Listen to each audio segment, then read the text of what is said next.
All right, guys, today we are back this time with a big story coming out of the LCS. I know we've heard a lot of kind of negative offseason news for Flyquest so far. A lot of people leaving Flyquest. Flyquest fans kind of worried about the future, but some potentially good news today, but at least somebody coming into Flyquest this time. This is news, of course, on Esports.com right now. The story comes from Alejandro that Thinkcard is set to join Flyquest as head coach for the 2026 season. So a little bit about what this article has inside of it, some of the reporting from Alejandro and, the Sheep Esports team. Flyquest has attached Thinkcard atop of their coaching staff. Sources share with Sheep Esports, the American head coach is returning for the 2026 LCS season after a year coaching Furia over in the LTA South. After being eliminated during Swiss stage at Worlds 2025, Nuke Duck and Mythy's contracts are set to expire on November 10th, according to the League of Legends Global Contract Database, so their future remains uncertain. Furia still had Thinkcard under contract for the upcoming season, but both parties mutually parted ways 3 weeks ago, thus making him available to sign, to anywhere, but specifically to Flyquest, obviously in this instance.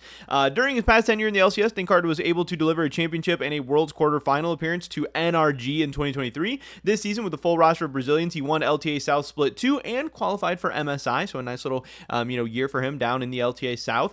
This is not the first time Flyquest will be led by the former professional player. Way before franchising, Cloud9 Challenger achieved promotion to the 2017 LCS season with Thinkcard. Flyquest swooped in and acquired both the roster and the coaching staff there. Thinkcard obviously has some big shoes to fill. Nuke Duck had become head coach in 2024 and quickly positioned the organization in an LCS final, which they lost. Mythy joined for summer as they delivered Flyquest their first championship and reached the quarterfinals at Worlds. Both the Norwegian and the Spaniard were re-signed for 2025, where they were able to win both Split 2 and 3 and took best coaching staff in both tournaments. So obviously this is a very, very interesting story here. Like I said, there's been lots of people leaving Flyquest throughout this year, and it's definitely going to be an interesting story where, Nuke Duck and Mythy and all those guys end up in the rest of this offseason as well. But at least for right now, Flyquest has found their man. They have their new head coach, and he's got some work cut out for him, because this is not the Flyquest that we saw in 2025. Obviously, we don't know who's going to be rounding out the rest of this roster just yet, but this is not the Flyquest we saw in 2025. This is a rebuilding, most likely. This is going to take some time, some effort, some work,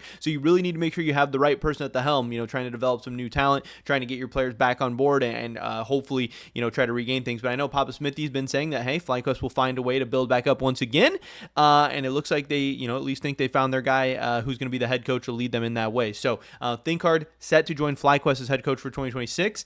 Pretty interesting story, and can't wait for more big stories to come out in the LCS offseason and just kind of all around the world in the League of Legends esports scene. Pretty much it for this one today, guys. Hopefully catch you in the next one. Until then, peace.